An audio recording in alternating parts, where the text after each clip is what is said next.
but I'd like to play the captain a little differently.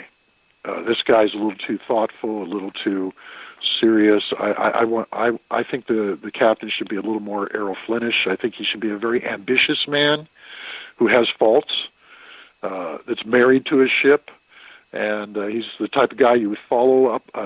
He could lead a charge up a mountain, but if anything threatens his command, if anything does that, you don't want to be in his way. That type of a character. And Roddenberry loved it. Roddenberry was a former Air Force captain who flew bombing missions during World War II. Oh, wow. And he was a former Los Angeles police officer who rose to the rank of sergeant before he started writing for television. And so Roddenberry immediately locked into that and said, that's the captain I want, kind of like Horatio Hornblower. Yeah. And so that's how Captain Kirk got into that show. But he was the first one they went to, but he wasn't available. And after going through Hunter and almost having Jack Lord, it came back to Shatner. Well, that was the best move, because I'll be honest with you, Jack Lord would not have made a good captain. And, no. I hate Bridges again, would not have made it. I think he was typecast, with, Sea Hunt, which I don't even know how that survived on TV. But anyway, and I'm not knocking it, but I'm just saying I never could get into it. But both those people would not have been able to play the captain. I mean, you have to look at, Shatner was a damn good looking guy. I mean, and very popular compared to the other two guys, which I'm not saying they were good looking. They, I guess they're typical, male, but Shatner had the looks that, I think it attracted a big, women, to watch the show. Maybe I'm wrong on that. Oh yeah. No, you're absolutely right. And it's funny because they ended up where they were supposed to go. I mean, Jack Lord, I don't think would have been anywhere near as good in that show. I don't think the show would have lasted. If Jeffrey Hunter had come back, I don't think it would have lasted. It wouldn't be what it is today. You needed the right cast in there. But Jack Lord was destined to be Steve McGarrett, and that show went for 12 seasons. So he ended up going where he was meant to go, and Shatner ended up going where he was meant to go. And it just sometimes fate works that way. It looks like it's not going to happen, and it comes together. And like Hawaii Five-0, it was going to be Richard Boone, and then this network decided he was getting too old, and they didn't want him, but he was living in Hawaii, so they were at first they were talking to him, and then the producer Leonard Freeman said, "No, I want Robert Brown."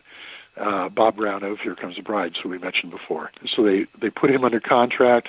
They took him out to Hawaii. Leonard Freeman called Perry Lafferty at CBS and said, it's not working. He's not right. And CBS said, we just signed a contract with Jack Lord to do a Western.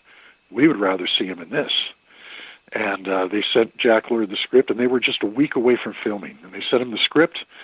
He got halfway through the script, and he turned to his wife and said, how do you feel about living in Hawaii? Boom. He was on a plane out 2 days later, and 2 days after that, he was in front of the camera. So, sometimes it works that way. Sometimes it doesn't, which is we never know about because those are the shows that don't make it.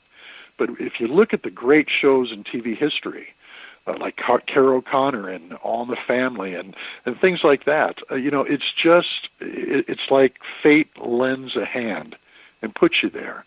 And it's like the Beatles again. Lennon and McCartney ran into each other in a schoolyard in Liverpool. And if one of them had been left the classroom 1 minute earlier or 1 minute later, they wouldn't have met. And so sometimes, you've got to wonder what moves us around on this planet because, things happen that are really not in our control, and we're just in the right place at the right time or, tragically, the wrong place at the wrong time. Yeah. But this is one of those right times and right places for these guys and for Shatner in particular. And I think that's without that cast, without Nimoy, without Shatner, the others maybe, the show probably would have done fine, but they were all great. But those two in particular, you would not have Star Trek today. It would not have lasted this long. No, I don't think that we would have had the Next Generation, then the reboot of Star Trek. I'm wondering how the new one is going to be Picard. I am really, anxious on that. Now, one thing about Shatner too, rumor was after Star Trek was canceled, he ended up living in his car for a while. Yeah, his camper. Yeah. Well, here's what happened. He and Gene Roddenberry both got divorces while Star Trek was in production. And so they're both making really good money for its day, for its time. Now it's a laughable amount of money. Shatner was getting $5,000 an episode, plus royalties. You get the first time it's reruns, you get a $2,500, and the next time it's reruns, you get $1,250, and the next time, it goes down halfway each time. But he also had 5% ownership in the show. Jack Lord wanted 25. Shatner asked for 5, so he got it. And so, he's making good money for that time. That's like $50,000 a week.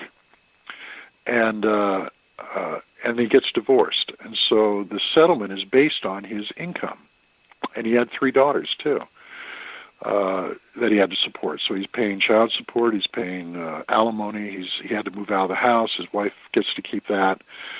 So he's living in his camper because the show just got canceled, and suddenly he doesn't even have a check coming in.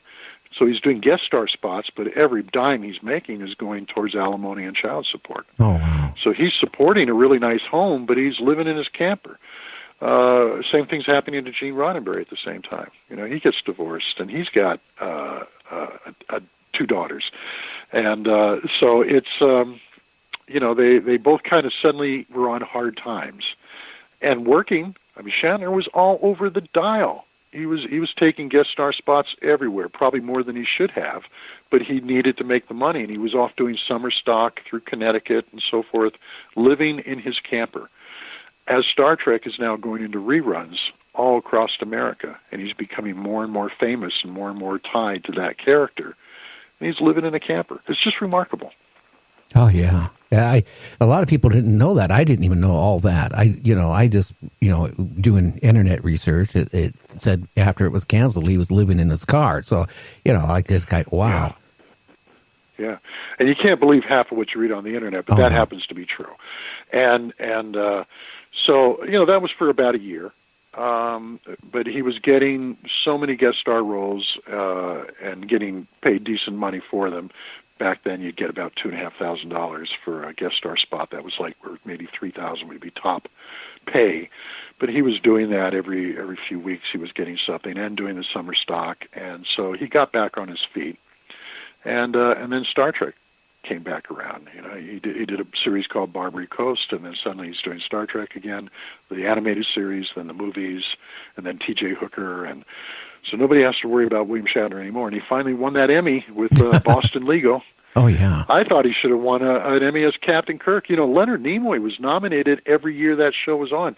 Star Trek was the first science fiction series to get Emmy nominations other than Twilight Zone, but Twilight Zone never got any as a show. Rod Serling won a couple Emmys and would get nominated for a couple more as a writer. And he was winning Emmys before Twilight Zone as an anthology writer for Playhouse 90 and things like that. But the show itself never got any nominations, nor did Outer Limits. As excellent as that series was, the cinematography in Outer Limits was amazing. The music was incredible. No nominations because the industry kind of looked down on science fiction until Star Trek. And right out of the gate, first year, Leonard Nimoy, and for every year it was on, was nominated as Best Actor in a Drama. And Star Trek was nominated as Best Dramatic Series at the Emmys. And a lot of technical awards as well, but, it was the first show to get that kind of recognition.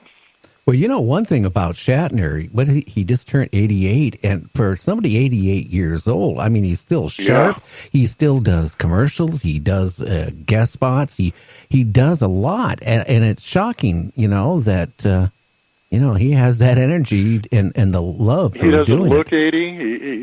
He doesn't even look 70. He's a little overweight, but that's good. He doesn't have any lines on his face. But he has such a spring in his step. I've been at these conventions. My publisher sends me out to the Star Trek convention in Vegas 3-4 years in a row, and Shatner's out there every time, and he's on stage for an hour. And this guy has so much energy. and so much personality and so much drive.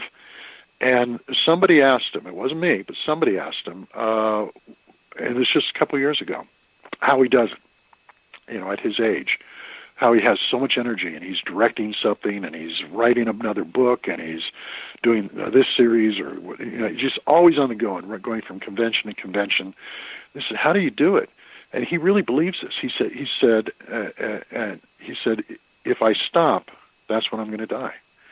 He said, as long as I have things to do, things that I feel I've got to do, and I'm busy, that's what keeps me alive. And, man, I'll tell you, he's the poster boy for that. Oh, yeah. And the last episode of Star Trek, the last one they filmed was an episode called Turnabout Intruder. And the last scenes they had to shoot for that, the last day of production, the only two that were needed was Shatner and the guest star, who was, I can't remember her name, Sandra something, anyway. And she and Kirk change bodies. She uses an alien device to take over his body and put him into hers, and the whole thing. And this is the moment when it happens. So it's like in the first part of the episode, but it was the last thing they filmed. So they let everybody else go. He's needed for that final day of production. He's got the Asian flu. I mean, he picked it up, and he came in, and he said he'd never been sick when he had to work. He'd get sick after the job was done, but never when he had to work. But I think because they just found out the show was being canceled, they were actually supposed to shoot 2 more episodes, and NBC had chopped those off. I think his spirits just dropped, and this bug that he'd picked up that his body had been fighting suddenly kind of took over. And he had to pick this woman up and carry her over to this divan and kind of lie her down. And they had to do, I think, about 10 takes of this because something got in the audio track and there was something wrong here or the camera jiggled, whatever. He had to do this 10 times. An airplane flew over. And this guy is running a temperature. They had to bring the makeup guy out between every take to reapply his makeup because he's sweating it off his face. But you watch that scene in Turnabout Intruder where he picks her up and carries her over. It's in the teaser. And you would never think he was sick at all. Well, the minute they said, cut, that's a take, print it, he just collapsed. And he was on that divan that he kept carrying her to. And he's lying on that thing. And they had to tear the sets down. Paramount was there saying, okay, let's move it on. We need this stage tomorrow for something else. Star Trek's done. And he couldn't get up. And so the crew came over and picked the divan up and started walking away with it with him on it. And he kind of waved to everybody as he's being let out. Like it's in an old Roman movie, and he's Caesar being carried off by his men. And but, the bug just got to him. Anyway, that's how he's always lived his life. He's always said that if I'm working, I don't get sick. I don't have the privilege to get sick. So he, but the minute the work stopped, he fell. So I think that's why he keeps pushing himself, and God bless him, it seems to be working because he's the youngest 88-year-old you'll ever meet in your life. Well, like I was telling you before we went on air, I ride a Harley, and that's my passion. And on my way going up to see my daughter 3 years ago, I believe it was, him at California, we were going to Reno, then Las Vegas. And on the way, I stopped at a cafe, because I was hungry. I wanted water. Guess who was there? Shatner. He was doing a thing on representing a company. It made a motorcycle trike. And he was originally going to go on a different one, but they had problems with it. He rode this one. Here's his wife and him, and he's making the trip, hundreds and hundreds of miles going through the desert on a motorcycle. Mm-hmm. And I mean, I was shocked, and I managed to talk to him for a minute. At least he did say hi to me because I was a biker. But, it was really, I looked at him, and at that time he was probably, 84, 85, and I'm going to myself, wow. Yeah, it's amazing. He rides horses. He does all this stuff. No, he's an amazing guy. And I know you got a break coming up. When we come back, if I may tease your audience, let's get into some of the secrets of Star Trek. Oh, yeah, that's what we need. They'll find in my books if they want to read the books. But if not, we'll give it away for free. There's a lot of folklore out there about the original Star Trek, and I did years of research working with Gene Roddenberry Dorothy Fontana, Bob Justman, John D.F. Black, anyone